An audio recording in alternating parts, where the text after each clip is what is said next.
update natin tong project natin ng The Woodland 13 Martires ng Cavite. Kabit na yung mga gate na pinturahan na to ng automotive lacquer block. And then ito naka-primer pa ng epoxy. Naka-primer pa rin ng epoxy. At siyempre, nakapayos na tayo. Tinatayos na yung ground pa. Check natin mga boss. Let's go. Yan mga boss, at dito naman tayo sa Tanawan Park Place ng Block 7 Linnea Project. Check naman natin mga boss. Tanawan Park Place natin. Yan mga boss, at silipin na rin natin itong Lima Brosa pastry natin ng Block 33. Ito tayo para sa amin. Pinapapuruhan natin, pinapakilis na natin ang puro. Dahil binili para kapag-supply. Niliwat natin ng bago. Balita? Yan na yung ano ma? Tigas na yan. Ay, tama na yan. Oo. Sakto na ito. Sakto na yung bakal mo. Tama na. 13 ito eh. Ha? 13 dahil yung times. Okay na yan. Hanggang dyan ka lang sa bakal. Yun yan. Tapos palitadahan mo na siya na makinis. Tapos yun. Ayan, mix na. Mix mo, ano siya. Kasi alawas ng poste mo, same lang dito sa wall. Para maganda tingnan. Ito. Ayan. Ito. Oo.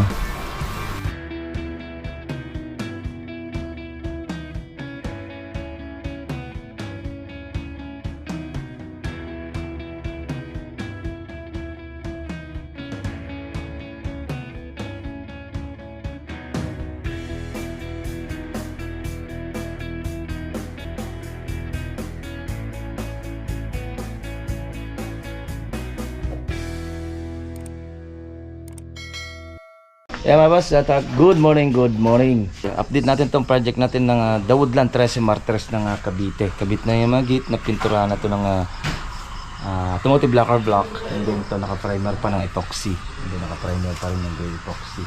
At siyempre, nakatayos na tayo. Tinatayos na yung ground pa. Check natin mga boss. Let's go. Yeah mga boss, at Woodland 13 Martires ng Cavite. Good morning, good morning. Check natin at kabit na yung ating gate at pinturahan na lang to yung ating mga fence. Ito naka primer na, ito naka automotive lacquer block. Yan, ganda. WPC nandiyan na, ikakabit na lang naman yon. At pwede na rin may kabit pag nakabit na ano na, finish na, pinturahan na. Ito pwede na pinturahan din to. Ito yung isang gate. Pwede mo na rin ikabit yung nandito. Pwede mo na rin ikabit yung lock. Yung isa dyan. Sige, susukat ko mamaya. Ito, yan. Kabit na rin yung grills. Puro WPC na lang naman to. Maganda mapinturahan muna yon. At saka to, bago tayo maglagay ng WPC. Yan, yung hammer lock na. Kapakabit na natin to. Ground floor, yung tiles na. Puro siruho na lang. Tatiles. Boss na yung gamit. Siruho na lang. Paikot. Puro siruho na lang naman tayo. And then papasok doon sa loob.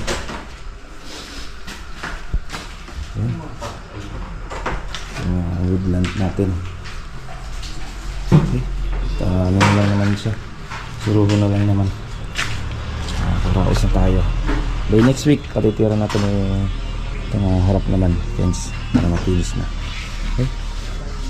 Ayan, mga boss, pinaputasan na natin para sa ating hammer lock.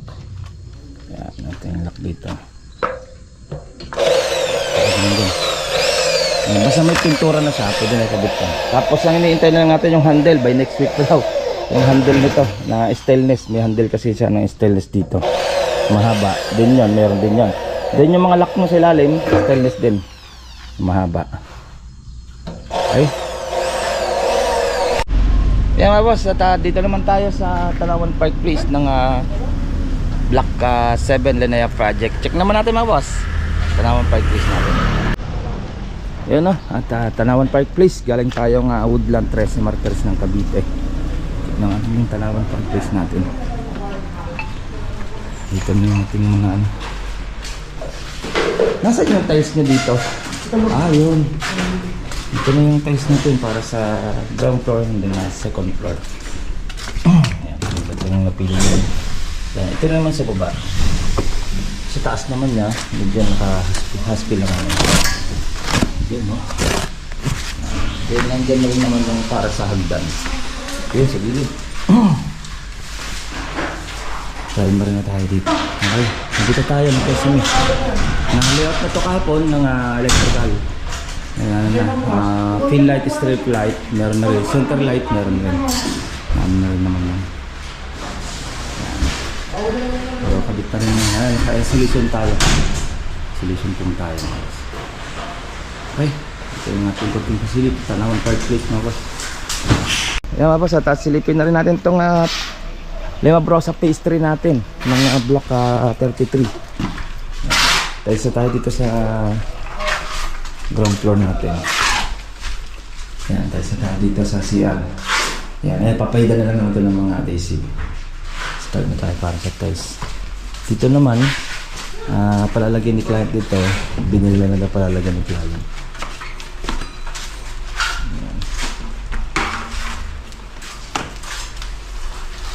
Binili na lang ito kahit na yung lagyan na itong step na puruan na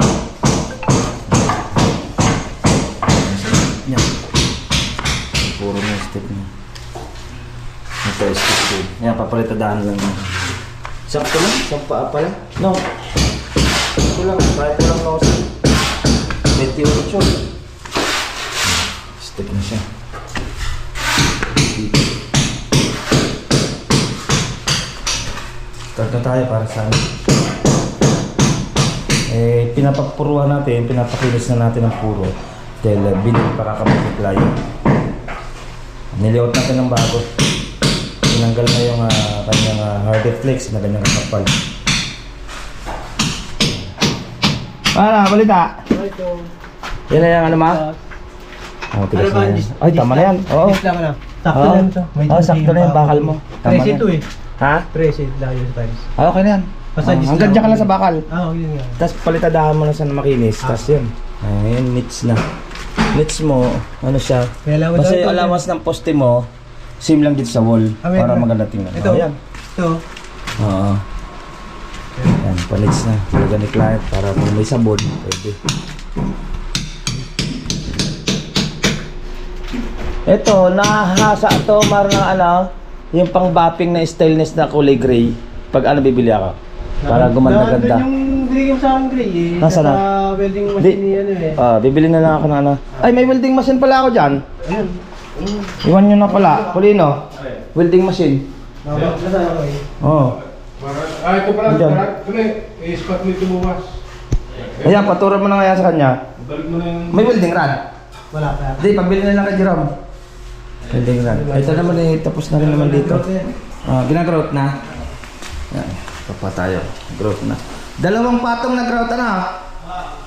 First mo na lang muna. Dapat lang mo yan. Ha? Wala pa lang mo yan. Isa pa lang yan? First tapos ingatan ng mga likabukan. Wala pa yung bisagra dito? Wala pa. Bibili na ng bisagra to. Para ano, yan, binagrout na. Yan ang tingnan. Tapos na yung sa likod, check muna natin yung firewall pala natin. Sakto na, ulan eh. Oo, binyagan ng ulan. Ito, napuruhan na. Yan. Makinis na siya.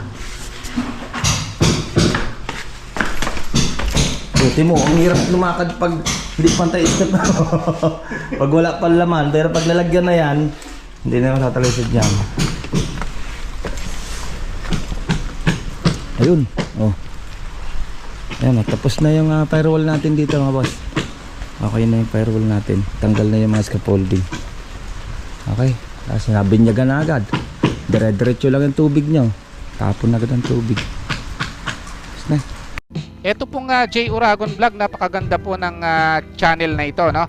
Tungkol po ito sa construction. Actual construction po ang channel na ito, no?